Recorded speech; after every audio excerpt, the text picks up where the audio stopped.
Congress BJP ನಾಯಕರ ನಡುವೆ ಈಗ ಆರ್ಎಸ್ಎಸ್ ಬ್ಯಾನ್ ದಂಗಲ್ ಶುರುವಾಗಿದೆ. ಪ್ರಿಯಾಂಕ್ ಖರ್ಗೆ ಪತ್ರಕ್ಕೆ ಸಚಿವ ಎಂಬಿ ಪಾಟೀಲ್ ಅವರು ಸಮರ್ಥಿಸಿಕೊಳ್ತಾರೆ. ಕೋಮು ದ್ವೇಷ ಬಿತ್ತುವಂತಹ ಸಂಘಗಳಿಗೆ ಅವಕಾಶ ಕೊಡಬಾರದು.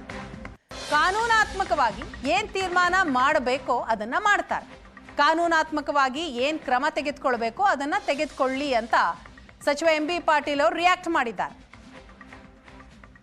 ವಿಚಾರ ಈಗಾಗಲೇ ಪ್ರಿಯಾಂಕ್ ಖರ್ಗೆ ಅವರು ಪತ್ರ ಬರೆದಿದ್ದಾರೆ.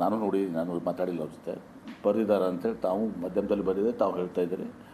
ಅದಕ್ಕೆ ಕಾನೂನಾತ್ಮಕವಾಗಿ ಏನಿದೆ ಅದನ್ನೆಲ್ಲರೂ ಕೂಡ ತೀರ್ಮಾನ ಕೈಗೊಳ್ತಾರೆ. ನಾನು ಕಾನೂನಾತ್ಮಕವಾಗಿ ಅದನ್ನು ಏನು ಮಾಡಲಿಕ್ಕೆ ಬರ್ತದೆ ನೋಡ್ಕೊಂಡಂತ.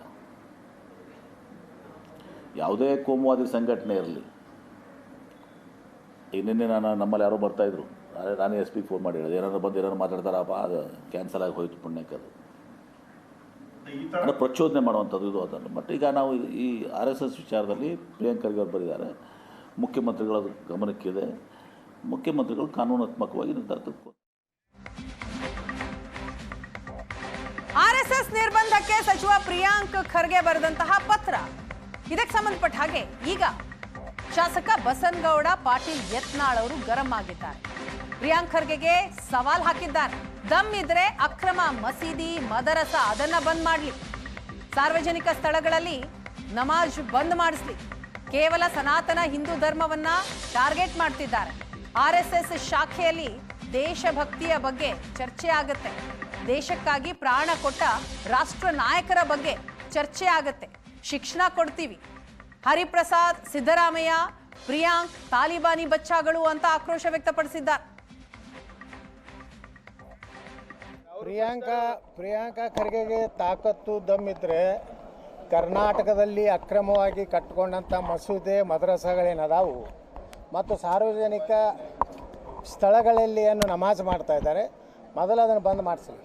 ನಿಜವಾಗಿ ತಾಕತ್ತು ಜಾತ್ಯತೀತ ಇದ್ದರೆ ಕೇವಲ ಒಂದು ಸನಾತನ ಹಿಂದೂ ಧರ್ಮವನ್ನು ಟಾರ್ಗೆಟ್ ಮಾಡಿ RSS ಅನ್ನು ಟಾರ್ಗೆಟ್ ಮಾಡಿ ಏನು ಮಾತಾಡ್ತಾ ಇದ್ದಾರೆ, ಅವರ ಒಂದು ಬಾಲಿಸ್ತನ ಹೇಳಿಕೆ ಇಡೀ ರಾಜ್ಯದಲ್ಲಿ ಒಬ್ಬ ರಾಜ್ಯದ ಮುಖ್ಯಮಂತ್ರಿಯಾಗಿ ಯಾವುದೇ ಒಂದು ರಾಷ್ಟ್ರೀಯ ಸ್ವಯಂ ಸೇವಕ ಸಂಘ ನಿಷೇಧ ಮಾಡಲಿಕ್ಕೆ ಇವರಿಗೆ ಅಧಿಕಾರನೇ ಇಲ್ಲ.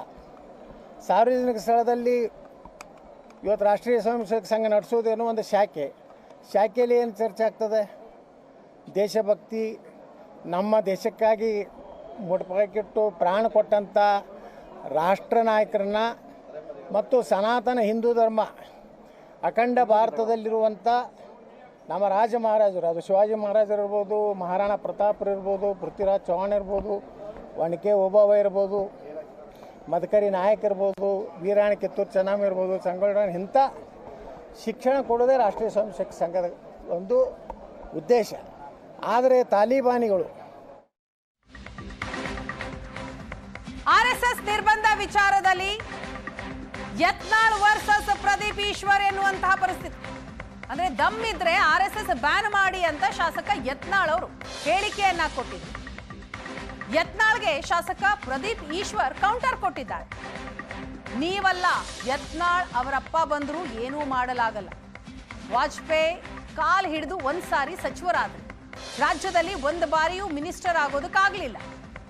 ಮಲ್ಲಿಕಾರ್ಜುನ ಖರ್ಗೆ ಅಯೋಗ್ಯ ಅನ್ನಲು ನೀವ್ಯಾರು? ನೀವು ಮೊದಲು ಬಹಿರಂಗವಾಗಿ ನನ್ನ ಜೊತೆ ಚರ್ಚೆಗೆ ಬನ್ನಿ ಅಂತ ಸವಾಲ್ ಹಾಕಿದ್ರು ಪ್ರದೀಪ್ ಈಶ್ವರ್. ಯತ್ನಾಳ್ ಸಾಹೇಬ್ರು ಏನೇನೋ ಅದೇನೇನೋ ಮಾತಾಡಿದ್ದಾರೆ.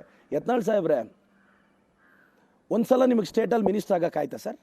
ಏನೋ ವಾಜಪೇಯಿ ಅವರು ಕೃಪಾ ಕಟಾಕ್ಷ ಮೋಸ್ಟ್ಲಿ ಅವಾಗೋಗಿ ಕಾಲು ಹಿಡ್ದಿದ್ರೇನೋ ಒಂದ್ಸಲ ಆದ್ರಿ.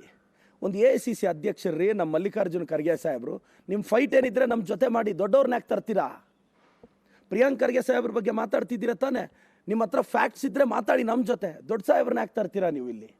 ಮಲ್ಲಿಕಾರ್ಜುನ ಖರ್ಗೆ ಸಾಹೇಬ್ರ ಬಗ್ಗೆ ಮಾತಾಡೋಷ್ಟು ಯೋಗ್ಯತೆ ಯತ್ನಾಳ್ ಅವರೇ ನಿಮಗಿದೆಯಾ? AICC ಅಧ್ಯಕ್ಷರಲ್ಲಿ ನೀವೆಲ್ಲಿ? ಇವಾಗೇನೋ ನಿನ್ನೆಯಿಂದ ಹೊಸ ನಾಟಕ ಸ್ಟಾರ್ಟ್ ಮಾಡಿದ್ದಾರೆ. ನನಗೆ ಗೊತ್ತಿರೋ ಪ್ರಕಾರ ಯತ್ನಾಳ್ ಡ್ರಾಮಾ ಕಂಪನಿ ಅವ್ರಿಗೆ ಮತ್ತೆ BJPಗೆ ಬರ್ತಾರಂತೆ. ಯಡಿಯೂರಪ್ಪ ಸಾಹೇಬ್ರ ಬಗ್ಗೆ ಏನು ಮಾತಾಡಲ್ವಂತೆ. ನಾವು ಯಡಿಯೂರಪ್ಪ ಅವ್ರ ಬಗ್ಗೆ ಮಾತಾಡುವಾಗ ಸಾಹೇಬ್ರು ಒಂದು ಸೇರಿಸಿ ಮಾತಾಡ್ತೀವಿ. ಈ ಅಯೋಗ್ಯರಿಗೆ ಏನಾಗಿದೆ? ಮಲ್ಲಿಕಾರ್ಜುನ ಖರ್ಗೆ ಸಾಹೇಬ್ರು ಅಂತ ಮಾತಾಡೋಕ್ಕೆ ಏನಾಗಿದೆ? ಇದು ಪ್ರತಾಪ. ಇನ್ನು ನೆಕ್ಸ್ಟು ನಮ್ಮ ಅಶೋಕಣ್ಣ ಅವರು ಏನೇನೋ, CT ರವಿ ಅವರು ನಿನ್ನೆ ಪ್ರಿಯಾಂಕಾ ಖರ್ಗೆ ಸಾಹೇಬ್ರನ್ನ ಬಹಿರಂಗ ಚರ್ಚೆಗೆ ಆಹ್ವಾನಿಸಿದ್ದಾರೆ. CT ರವಿ ಅವರೇ, ನಾನು ನಿಮ್ಮನ್ನು ಆಹ್ವಾನಿಸ್ತಾ ಇದ್ದೀನಿ. ನೀವು ನನ್ನ ಜೊತೆ ಬಹಿರಂಗ ಚರ್ಚೆಯಲ್ಲಿ ಗೆದ್ದರೆ ನಾನೇ ನಮ್ಮ ಪ್ರಿಯಾಂಕ್ ಸಾಹೇಬ್ರ ಹತ್ರ ಕರ್ಕೊಂಡು ಹೋಗ್ತೀನಿ ನಿಮ್ಮನ್ನು. ನಾನು CT ರವಿ ಅವ್ರಿಗೆ ಸವಾಲು, ನೀವು ನನ್ನ ಜೊತೆ ಬಹಿರಂಗ ಚರ್ಚೆಗೆ ಬನ್ನಿ. ನೀವು ನನ್ನ ಜೊತೆ ಗೆದ್ದರೆ ಪ್ರಿಯಾಂಕ್ ಸಾಹೇಬ್ರ ಹತ್ರ ನಾನು ಕರ್ಕೊಂಡು ಹೋಗ್ತೀನಿ ನಿಮ್ಮನ್ನು.